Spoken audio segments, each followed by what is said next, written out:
amigos, muito obrigado mais uma vez por estarem aqui acompanhando, assistindo a essa mensagem que nós buscamos passar para vocês. Inicialmente eu só gostaria de fazer um esclarecimento, porque normalmente as nossas palestras elas são gravadas na nossa casa, no Grupo Socorrista Maria de Nazaré, em Boituva, nas reuniões que acontecem às quartas-feiras.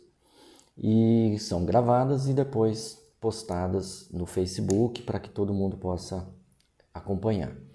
Mas em razão dessa situação complicada que nós estamos vivendo, as autoridades solicitaram então que houvesse a suspensão de certas atividades, inclusive as religiosas. Então nós não estamos com as atividades físicas, presenciais lá no centro, por isso que eu estou gravando o vídeo aqui de casa. Eu gravei a semana passada, estou gravando hoje e vamos manter dessa maneira enquanto perdurar essa situação, tá certo? E o importante para nós é a possibilidade de transmitir um pouco daquilo que a gente sabe, do que a gente estuda, para que vocês também possam ter a mensagem da doutrina espírita, principalmente do Evangelho de Jesus, nas suas casas, nos seus lares. Tudo bem? Muito obrigado, então, mais uma vez, pela companhia, por estarem junto de nós nesse momento. Sempre que a gente vai realizar, que a gente recebe lá em nossa casa, ou então, atualmente, nós estamos fazendo pelo meio virtual, o atendimento fraterno, o procedimento basicamente é ouvir o assistido, entender qual é o dilema que está afligindo o seu coração, indicar para ele posteriormente, depois de um aconselhamento, mas também a gente indica alguma leitura sadia que possa auxiliar no reequilíbrio do seu coração. Indicamos a prece como uma importante ferramenta para que ele se mantenha em um nível de vibração elevado. E também, principalmente, a gente indica e a gente recomenda que o assistido institua na sua casa o estudo do Evangelho, seja sozinho ou em família, tá?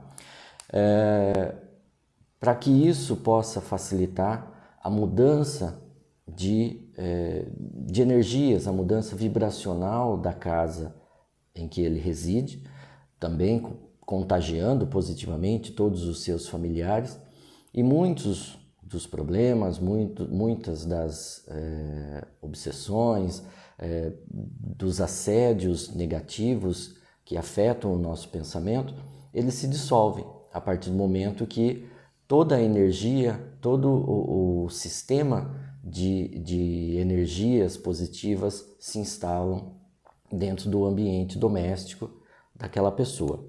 Então isso vale para qualquer um de nós. Então por isso que hoje eu, dentro daquela ideia que eu já venho trazendo de algumas exposições, do fazer despertar a nossa consciência espiritual, a nossa responsabilidade perante a vida, perante o nosso caminhar, tomar as rédeas das situações que nos cercam, é que eu vou tentar então hoje trazer alguma informação do estudo do Evangelho no lar, da implantação do Evangelho no lar, tá bom? Importante, não dá para falar do Evangelho no lar simplesmente indicando para que seja feito, sem dar maiores detalhamento a respeito de tudo que cerca esse instituto tão precioso que Jesus implantou sobre a terra, trouxe para nós o exemplo e que nos pede para darmos continuidade. Porque a doutrina espírita ela foge um pouco daquela regra de indicar algo para ser feito sem dar nenhum tipo de explicação. Simplesmente vai e faz. Não. A gente a doutrina espírita oferece elementos que fazem com que a nossa lógica, a nossa emoção avalie e possa se convencer, né? O nosso íntimo se convence da vantagem, dos benefícios que aquele determinado instituto, daquele determinado ato pode ser capaz de gerar em nossa vida, em nossa família, tá? Então, por isso que eu acho que é muito importante que para a gente falar do Evangelho no Lar, a gente comece falando a respeito da visão espírita da família, né? Esse núcleo formado por pessoas de origens espirituais tão diversas, né? E que têm personalidades tão diversas e que se congregam no mesmo ambiente. Há algumas semanas, o nosso querido amigo Fortunato fez uma palestra sobre família carnal e família espiritual. Está lá na nossa página, né? Foi gravada, postada. Eu recomendo que vocês assistam porque ele faz diversos apontamentos importantes e muito mais completos do que eu vou fazer agora a respeito da constituição da família. Mas só para que a gente possa se lembrar desse conceito, a gente se recorre ao Evangelho e vai verificar lá que ele diz o seguinte no texto relacionado à família. Os que encarnam numa família, sobretudo como os parentes próximos, são, as mais das vezes, espíritos simpáticos, ligados por anteriores relações que se expressam por uma afeição recíproca na vida terrestre. Então, aqueles seres que se simpatizam, que carregam dentro de si sentimentos positivos de um para com o outro, normalmente se juntam, né? Normalmente se atraem para vivenciar as situações que a vida encarnada vai oferecer. Mas o Evangelho também nos explica que é possível que essa reunião não se dê apenas entre espíritos simpáticos, e muitas vezes também espíritos que não possuem simpatias uns pelos outros, ou até mesmo que já sejam rivais de vidas passadas, possam se reunir para formar esse núcleo familiar.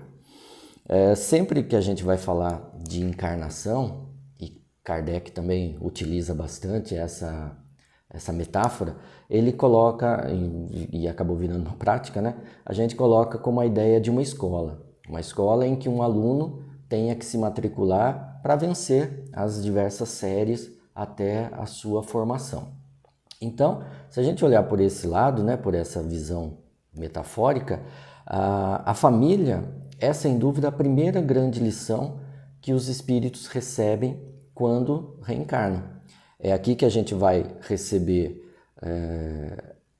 as orientações, os contatos vibracionais de quem gosta da gente, de quem não gosta, e aí nós vamos então ter essa primeira lição para o nosso aprendizado.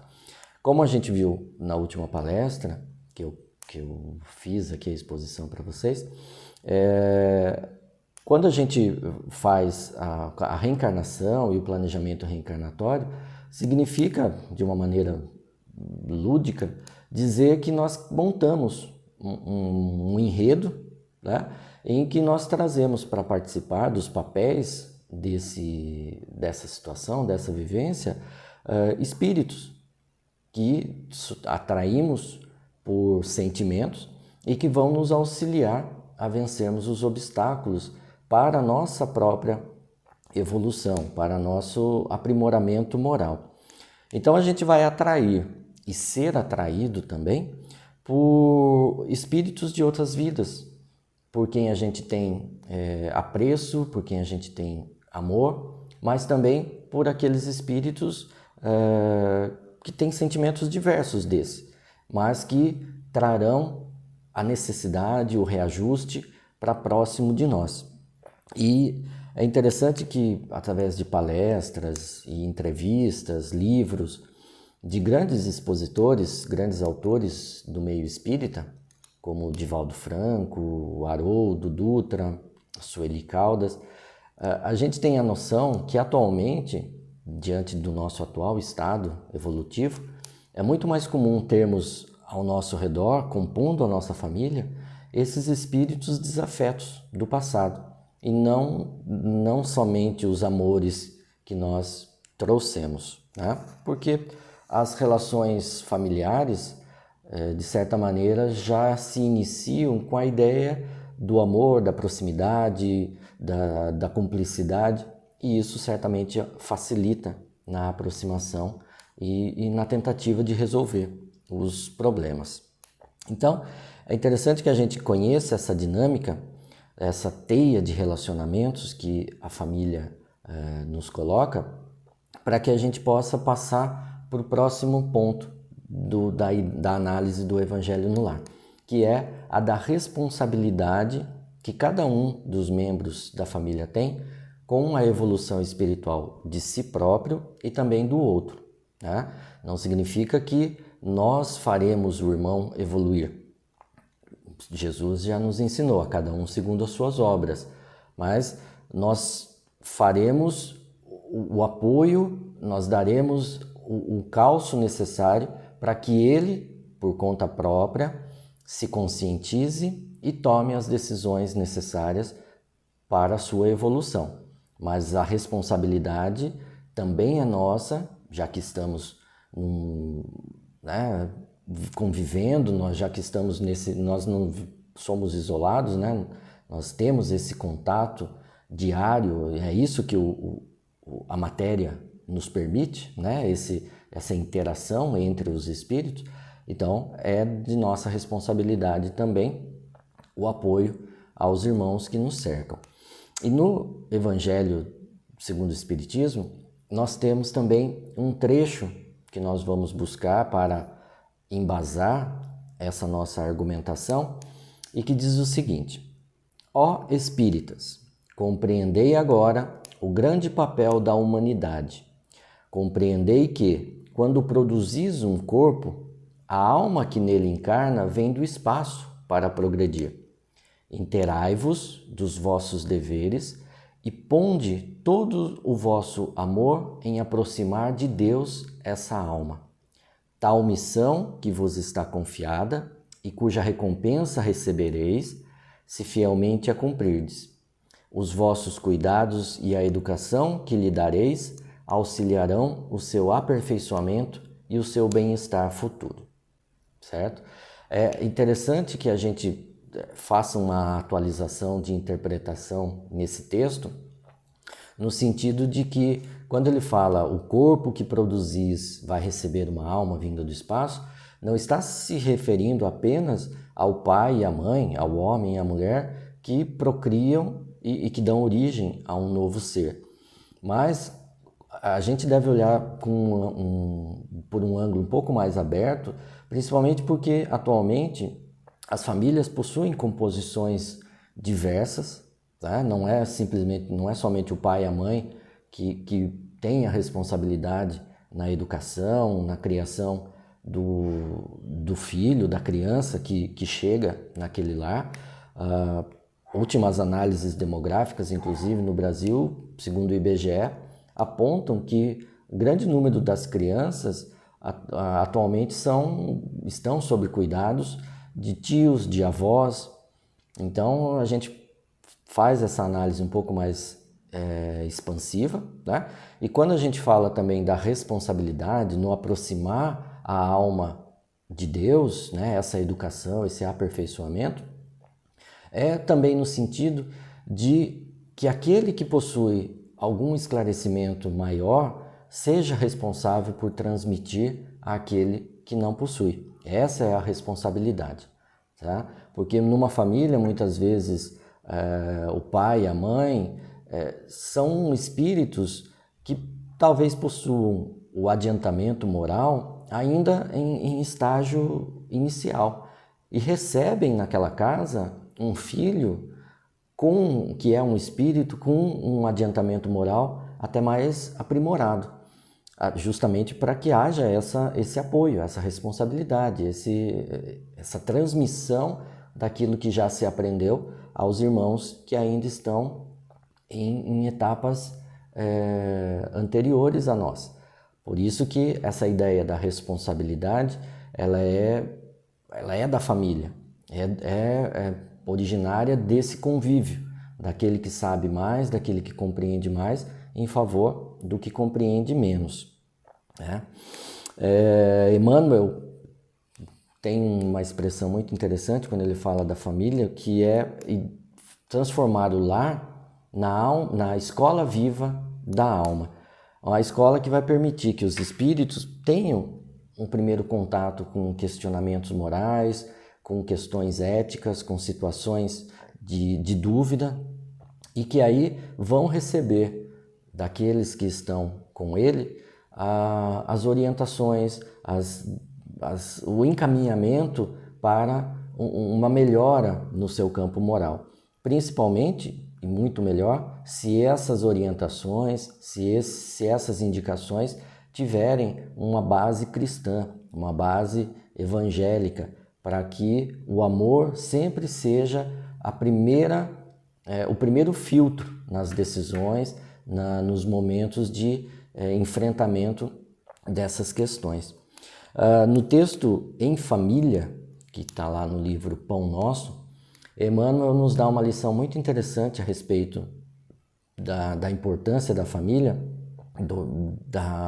do aprendizado que a família oferece, quando ele fala assim: como seremos benfeitores de 100 ou 1000 pessoas se ainda não aprendemos a servir 5 ou 10?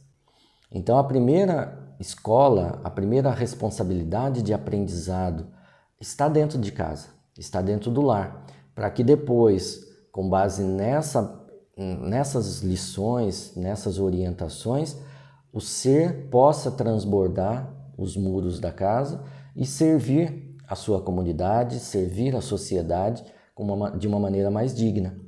Essa é a ideia da família, como núcleo que engloba coletivamente alguns espíritos e que da evolução moral do cerne da família, a sociedade vai se multiplicar e a transformação do planeta, a transformação moral da humanidade se dá a partir desse mecanismo. Agora, de onde virá essa base moral, essa base cristã que vai servir como lição aos membros da família? Que conteúdo servirá para a execução que o Evangelho nos pede, que nós acabamos de ler, de educar, de aproximar de Deus, de fazer com que os membros da família se aperfeiçoem moralmente, né? Então, mais uma vez, eu peço licença para vocês para citar novamente a palestra que tivemos na semana passada, em que eu coloquei que a religião e o evangelho são dois elementos importantes que devemos carregar em nós de forma mais ativa, para que a gente possa despertar essa nossa consciência, esse nosso entendimento do ser espiritual que somos. E a religião, como eu disse na ocasião, como um fortalecimento dos valores morais que nós já carregamos, que nós já trazemos de aprendizados anteriores no nosso espírito. E o Evangelho de Jesus, com as suas lições de amor, de esperança, de caridade, como meio de reconduzir o espírito para o caminho da sua evolução. Então, quando a gente unifica a religião, seguindo as máximas do Evangelho, seguindo as determinações amorosas de Jesus para a nossa condução, nós temos um freio importantíssimo para os pensamentos doentes que nos rodeiam, os sentimentos conturbados que envolvem muitas vezes a nossa família, os membros da nossa família, e aí a soma de um a um forma o todo problemático que muitas vezes encontramos nos lares que temos notícias, né? Então, falando da religião propriamente dita, trazendo para o nosso aprendizado, a doutrina espírita, sobre as bases desse evangelho cristão, ajuda o espírito a mudar a forma de ver a vida, a reorganizar os seus pensamentos, a se educar de uma maneira lógica e de uma maneira racional, certo? E citando palavras do grande autor espírita Edgar Armond, no seu livro O Redentor, quando ele diz que o Espiritismo arrancou o Evangelho das sombras místicas das concepções dogmáticas e o apresentou ao povo, indistintamente, aberto e refulgente, expressivo e edificante, como a força que mais poderosamente realiza transformações morais no mais íntimo das almas e impulsiona os homens para as luzes da redenção. Então, o Evangelho de Jesus é o conteúdo e a base que vai apoiar as famílias na missão de serem as formadoras de uma humanidade com a sua moral redimida, com a sua moral renovada, certo? Então, resumidamente, o que nós traçamos até agora, para que a gente pudesse compreender do porquê, a importância do estudo no Evangelho, é que o núcleo familiar ele é composto por espíritos, alguns que já se amavam, outros que não se amavam, mas que estão reunidos. E dessa reunião surge a responsabilidade, um para com o outro, de auxiliar na evolução. E evoluindo os seres individualmente, o conjunto todo se transforma. As pendências de vidas anteriores se desfazem, aquilo que era uma necessidade de reajuste passa a ser uma possibilidade de continuidade, de amor para vidas futuras. E demonstramos aqui que é o Evangelho a ferramenta que vai permitir que essa responsabilidade seja executada. Que o conteúdo que fará unificar a família em torno do amor, do respeito, da mudança de comportamento é o Evangelho. E aí nós chegamos na questão do estudo do Evangelho no lar. Porque é dessa maneira que nós vamos trazer para dentro de casa, para dentro do nosso lar, as luzes do Espírito de Jesus. É através do estudo do Evangelho no lar que teremos a oportunidade de reunir toda a família em torno de temas sobre moral, sobre ética, sobre comportamento de acordo com os ensinos de Jesus. E aí nós poderemos então cumprir com a tarefa de reajuste íntimo, individual e que refletirá no coletivo familiar.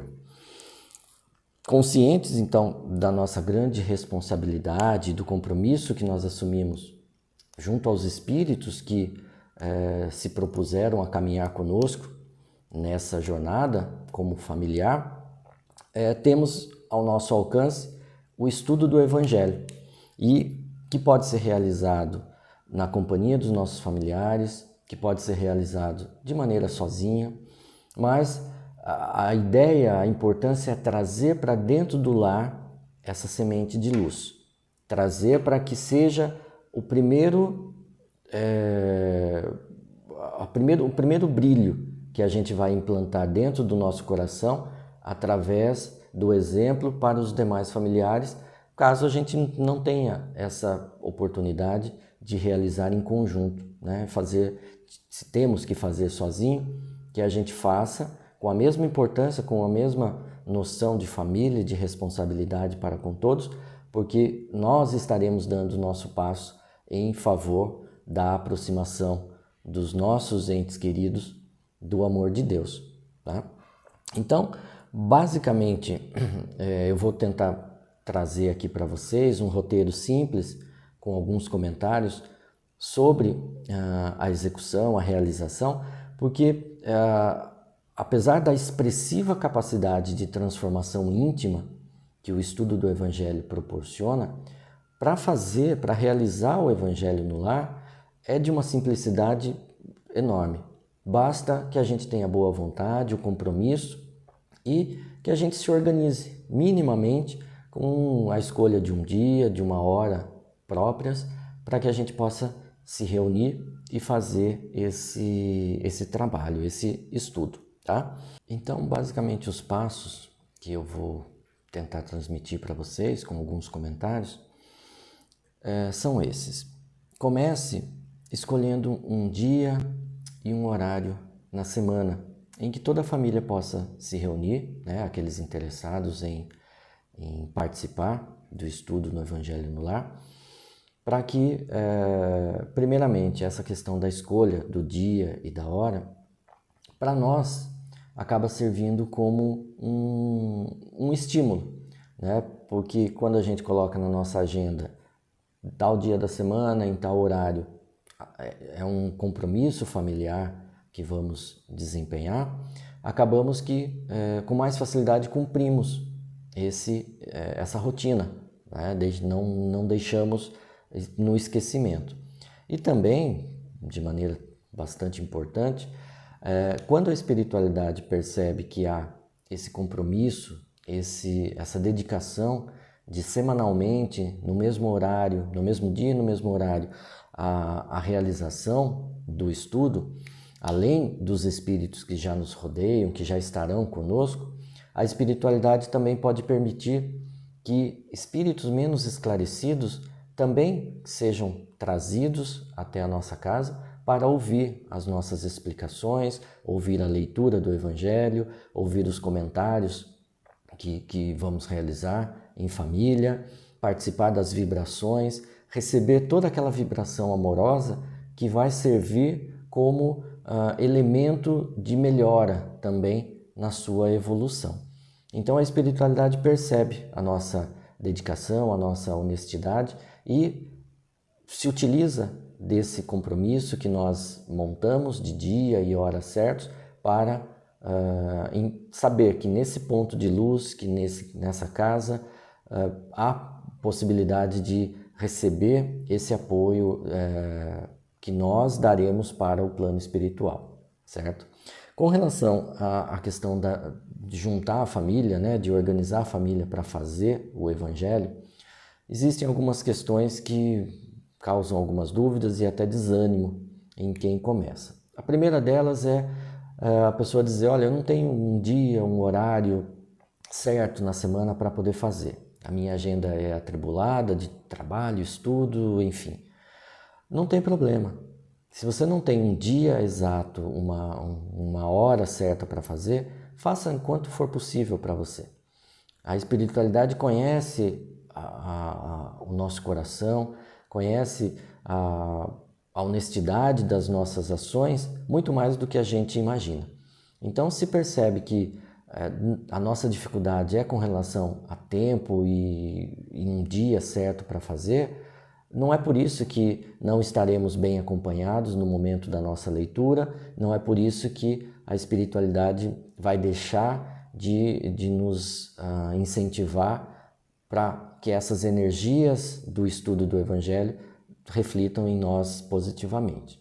Tá? Então faça da forma que for melhor para você, no tempo que você tiver disponível. Um outro questionamento é, olha, eu posso fazer, mas não são todos da minha família que podem fazer ao mesmo tempo comigo, né? Então, verifique quem é que pode fazer junto, né? Dentro da família, olha, posso fazer eu e mais uma pessoa, mais duas pessoas, e o outro grupo faz num outro dia, num outro horário que seja bom para eles, não tem problema. Na verdade, serão 2 dias em que o estudo do Evangelho estará presente na semana no seu lar. É um benefício em dobro. Então, se organizem da maneira que vocês podem e realizem da maneira que for possível, mas com dedicação, com amor, com esse compromisso de saber que o estudo do Evangelho é um benefício para você e também para todos da sua casa, todos da sua vizinhança, porque a luz que se expande desse exercício, ele não fica restrito apenas ao seu lar. Você contribui muito com a energização positiva de todos que estão ao seu redor. E quando for possível, num determinado dia, uma data específica, se reúnam. E aí sim, vocês podem realizar o Evangelho em conjunto. Também acontece muito de pessoas que nos falam, poxa, mas eu tento fazer, eu convido os meus familiares e eles começam e desanimam ou não se interessam. Também não tem problema. Faça sozinho, faça sozinha. A gente precisa entender que cada um tem o seu momento certo de despertar, tem a sua hora própria para entender a necessidade de certos benefícios em nossa vida, como é o caso do estudo do Evangelho. Então, continue fazendo na sua forma, do seu jeito, no seu dia próprio, no seu horário.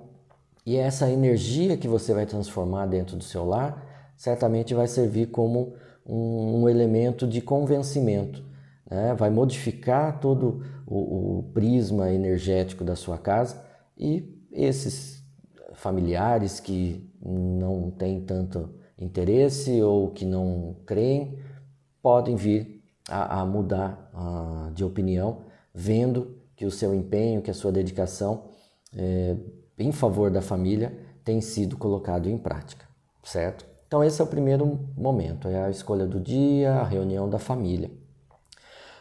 Na hora que você então tiver para realizar o seu estudo, o seu Evangelho, providencie um copo de água ou uma jarra de água, uma garrafinha com água, para que os espíritos amigos que estiverem junto de vocês, para que eles possam fluidificar essa água, para que eles possam colocar nessa água essências curativas, energéticas, que vão favorecer você, vão favorecer todos os membros da família. São energias que vão reequilibrar o seu perispírito, o seu espírito, o seu físico, vão trazer novas energias, novas substâncias positivas para o seu interior. E acreditando nesse poder condutor que a água tem de trazer para nós a vibração positiva que os amigos espirituais colocam nela, já é um motivo para que a gente possa colocar, seja um copo para cada um, ou uma jarra que depois vai ser compartilhada, mas é importante que a gente coloque uma água filtrada para servir para ser fluidificada.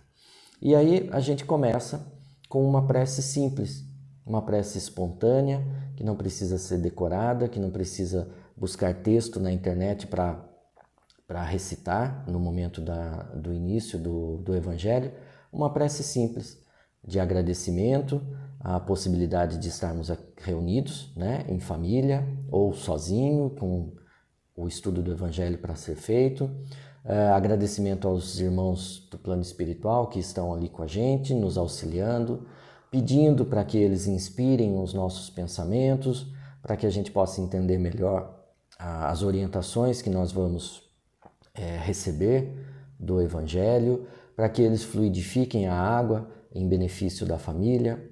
Uma prece bastante simples, certo? Depois disso, a gente faz a leitura do Evangelho segundo o Espiritismo, um trecho do Evangelho segundo o Espiritismo, não precisa ser um capítulo inteiro, porque muitas vezes são longos, é um trecho, é um item. O Evangelho ele é dividido em capítulos e cada capítulo possui itens, 1, 2, 3. Então leia um item e já é suficiente para que você possa ter o que comentar, ter a lição a ser debatida.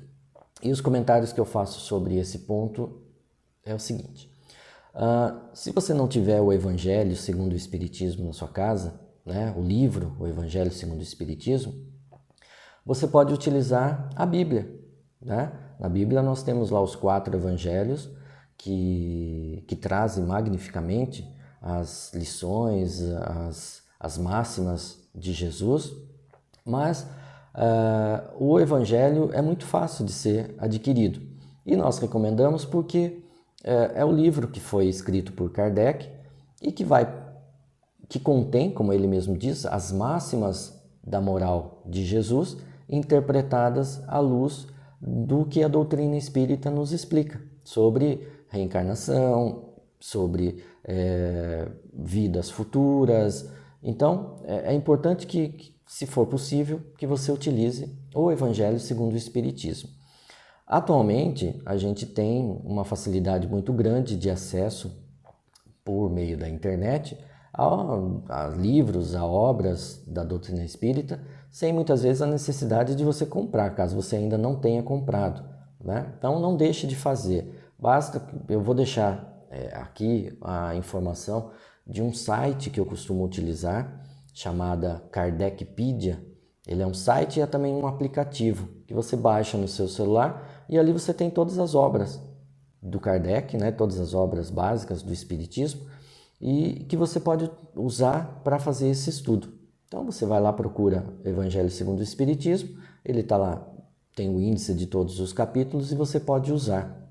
Então não é por falta da obra, do livro, que você vai deixar de fazer, certo? E algumas pessoas gostam de fazer a leitura sistematizada, ou seja, desde o primeiro ponto indo até o fim e recomeçam inúmeras vezes. Outros preferem a abertura aleatória do ponto.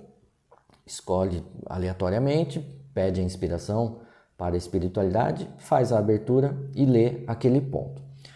Uma recomendação minha: se você ainda não conhece a fundo o Espiritismo, ainda não leu com mais frequência o próprio livro, o Evangelho, eu recomendo que você faça, sim, seguindo uma ordem.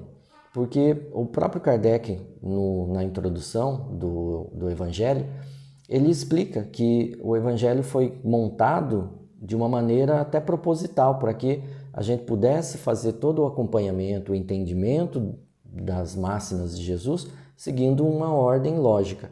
Então, siga essa ordem. Caso contrário, não há problema se você abrir um ponto específico e realizar a leitura. Bom, depois de feita essa leitura, você vai permitir que todos da família comentem a respeito daquele ponto.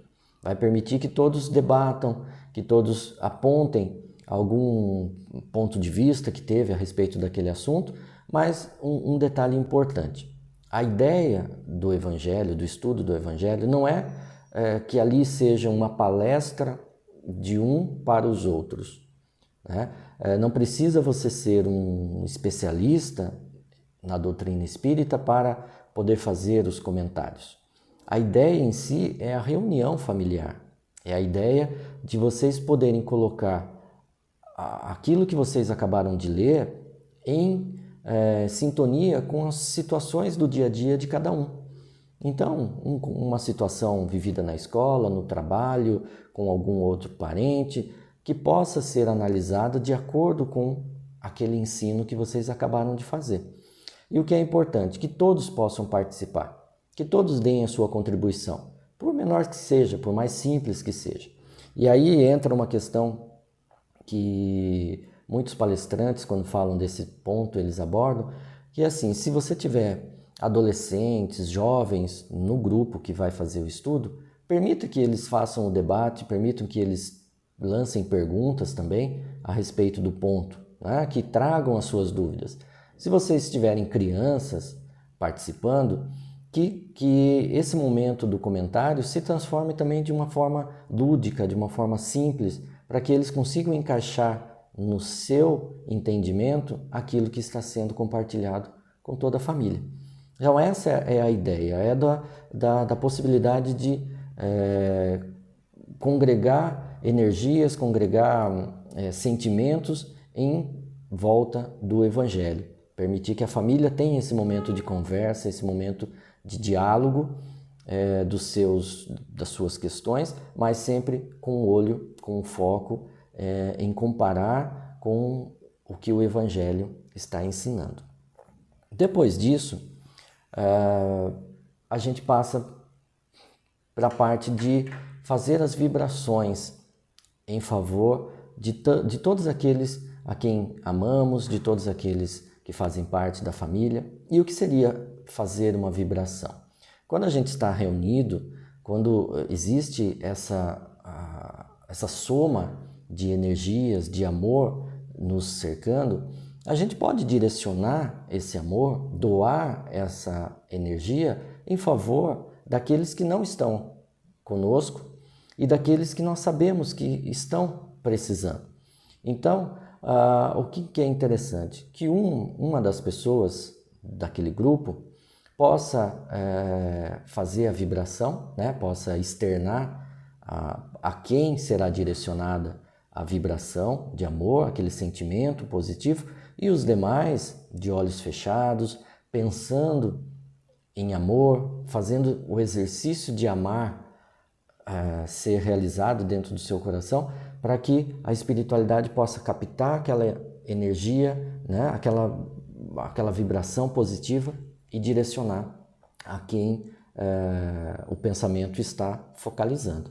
Então pode ser para os membros da família, para outros parentes que não estão ali, para tantos irmãos que a gente conhece que necessitam, os nossos conhecidos que estão enfermos, os que estão passando por alguma necessidade, vibrar pelo nosso país, pelos nossos governantes, vibrar pelos nossos vizinhos, vibrar por nós mesmos, porque nós precisamos também da vibração, do amor do outro para nos reanimar.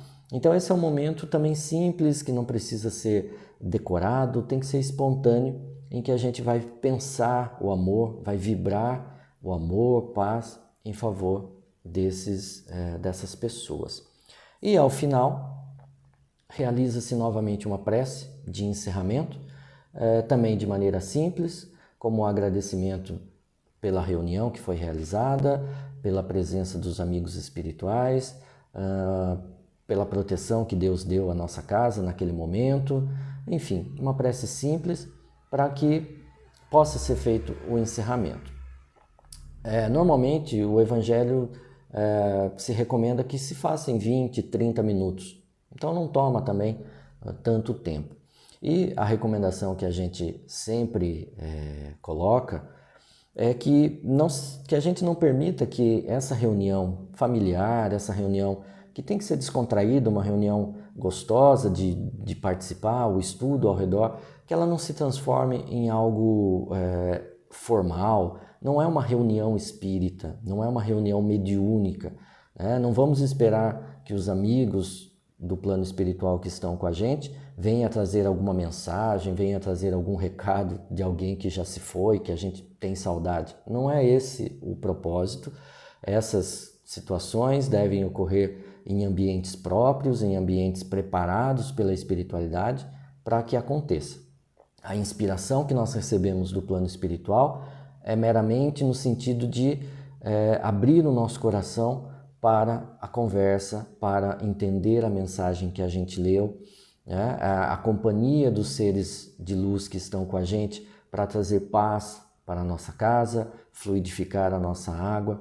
Então, que a gente possa olhar o estudo do Evangelho nesse sentido, como essa oportunidade de reunir a família ao redor de uma mesa, com o Evangelho no centro, e podermos conversar, podermos dialogar, trazer as questões do nosso dia a dia à luz do que Jesus nos ensina, tá?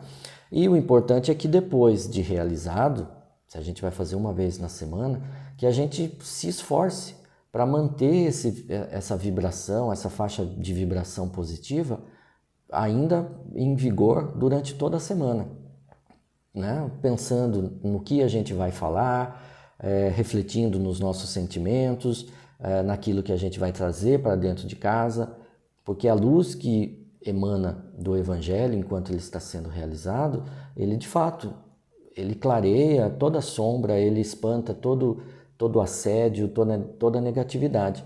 Mas a partir do momento em que se encerra o estudo do Evangelho e os velhos costumes começam a ser repetidos, a gente abre margem para a reaproximação dessas energias, dessas vibrações menos saudáveis. Então, que vocês possam implantar o Evangelho no lar, tendo esse entendimento a respeito da responsabilidade de cada um para com a família.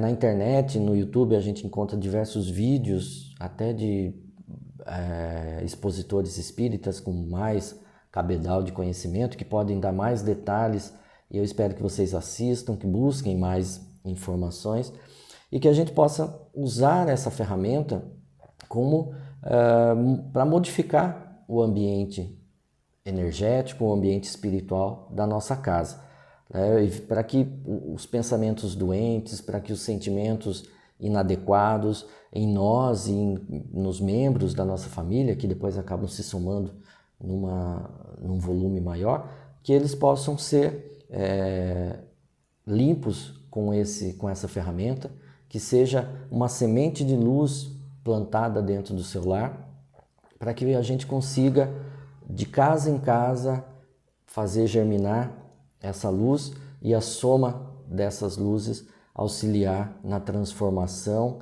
do nosso planeta. Tá? Esse momento que todos falam, estamos passando pela regeneração, o planeta Terra está saindo do estado de provas e expiações para um planeta de regeneração. Sim, é uma etapa que está sendo cumprida já de bastante tempo, mas depende não apenas de pandemia, não apenas de calamidades, depende que a moral da humanidade também se renove. Então, que a gente possa contribuir dentro da nossa casa, 4, 5, quantos membros forem da nossa casa, é a nossa semente sendo dada a contribuição para que se expanda para o restante do mundo, tá bom? Muito obrigado mais uma vez por estarem acompanhando os nossos vídeos. Desejo uma ótima semana e que Jesus esteja no lar, no coração de todos vocês, que o amor de Deus possa cobrir a sua família e que a gente possa viver em paz e trabalharmos dentro de nós para sermos também instrumentos dessa paz. Muito obrigado. Deus abençoe a todos.